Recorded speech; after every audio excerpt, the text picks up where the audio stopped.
Yo, YouTube, what's good with y'all boys, man? We back talking about my Lakers and how they dominated. Well, I ain't gonna say dominated. How we snuck out a win in San Antonio without LeBron James. Y'all be sure to check out my socials and my gaming YouTube down in the description, my Twitter, all that crap. Twitch, I'll be down in the description. And we also gonna talk about how the Knicks might be better than they were last year. But last night. It seemed a little shaky in that second quarter, but once again, start the game. Even though we have some nice lobs from Russ to AD, some nice lobs for Russ to DeAndre Jordan, but that lineup once again struggled on offense and kinda struggled on defense. But in the end, Russell Westbrook. AD put on the show. AD showed his dominance defensively. He was dominating inside. But the one thing I always dislike about AD, when he gets on fire from the inside, his ass just somehow got to sit there and start shooting mid-ranges for no reason. But we got the win. I'm not going to be mad. Russ attacking the paint. Russ with shooters is going to win you games. Even though you got to live with the bad with Westbrook, you also got to love the good. Sometimes he's going to be out of control. Sometimes he's going to take bad shots. Sometimes he's going to airball threes. But damn it, he can control the pace. Let me stop right there. He can speed up the game. He can control the pace sometimes when he needs to. He can when he slows the game down, run pick and roll AD, run a pick and roll DeAndre Jordan, attack the basket. Russell Westbrook is at his best. But the two things that surprised me tonight, well, it's not really surprising me. He might be surprised some of y'all, but Malik Monk in the clutch, he just pulled up like it ain't nothing. That's Malik Monk, bro. He got confidence out of this world. But the thing that's gonna surprise y'all, but don't surprise me much, he was really good defensively last night. Now I know sometimes he can be lackadaisical, like off screens, backdoors, and all that crap, but he was really, really good on defense last night. So was Austin Reeves. Austin Reeves had a big bucket in the fourth quarter. He did a little pump fake, pulled up from the mid-range. He got confidence out of this world.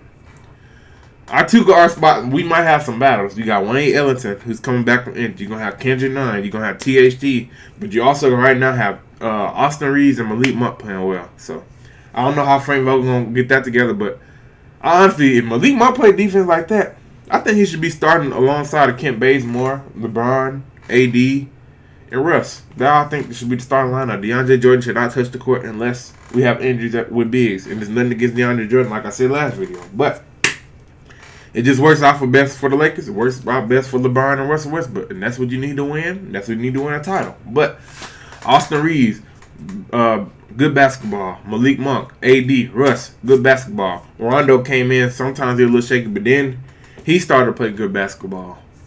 Melo, he didn't really have a typical Melo night, but he hit a big bucket in the fourth quarter to start the run. But Dwight Howard. I'm so glad we got Dwight Howard back for the third time. Dwight Howard's energy, his defense really changed the game. Like, it may not go shown in the stat sheet, but Dwight Howard's energy, defense, him and Austin Reeves changed the game. It literally changed the game. That's why I love Dwight Howard. In my eyes, if you were to start somebody at the 5, be Dwight Howard. But at the same time, you want Dwight Howard's energy to come off the bench. I understand that.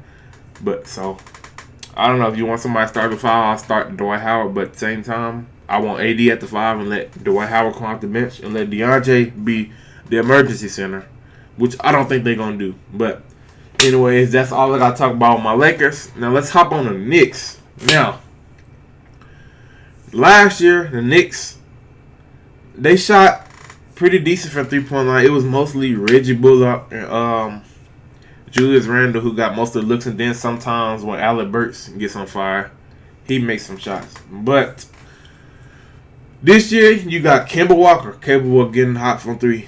Evan Fournier capable of getting hot from 3. I forgot to mention quickly last year, he can get hot from 3 when he wants to. He can get hot from 3. Julius Randle.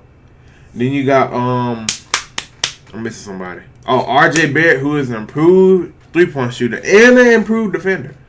He's very improved. He said he was going to end up being an all-star eventually. I had my woes about RJ Barrett coming out of college because I hate Duke. And RJ Barrett used to ball all the time. I wanted to see Zion can't ready to go off. But anyways, I had my doubts about him. But he looks really good to start the season. The Knicks are, I think, the highest 3-point attempt shooting team right now through 4 or 5 games.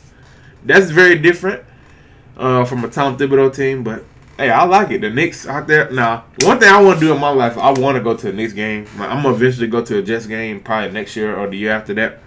While I'm there, I'm going to the Knicks game because the Knicks, even the regular season game, it just feels like a playoff atmosphere. The way the fans just going crazy and everything. It's just, I don't know. It's something I want to see. You got Spike Lee already always leading the front with the fans, but I just love the way the Knicks playing basketball now. I'm worried about the Sixers if Ben Simmons doesn't eventually come back or they don't eventually trade him in the next few months, because sometimes Joel Embiid and the Sixers just look like they don't want to play basketball. I don't know what it is. Oh, I forgot to mention that quickly dropped Tyrese Maxey. I ain't forget about that, but it just seems like sometimes they don't want to play basketball. Joel Embiid, half of the time, like I mentioned, the first game against the Pelicans, because I literally watch every Pelicans game.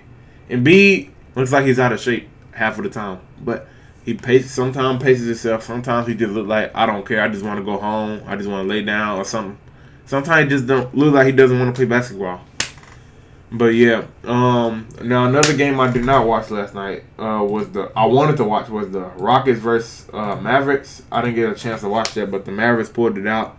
Luka had a pretty decent game, even though he shot 10 for 25. And yeah, Porzingis once again. It doesn't matter if I watch the game or don't watch the game. He's injured. He says he got a back soreness. He sits out the second half. That's a typical Mavericks game. I wish I could have watched that. I wanted to watch Luka versus Jalen Green. Didn't get a chance to watch that because I was playing the game and watching the Lakers game and watching a little bit side eye with the Nuggets and Jazz. But speaking of Nuggets and Jazz, Nikola Jokic, before he got hurt, and I pray that it's nothing big.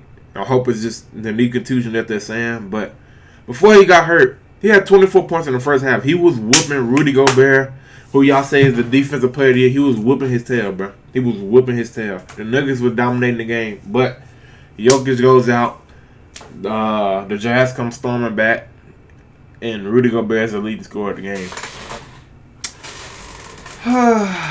Yeah, Rudy Gobert is the leading scorer of the game. But yeah, I still don't believe the Jazz. I believe in them as a regular season team, but I still don't know if they're gonna be able to get over that hump. If you know what I mean. I still don't know.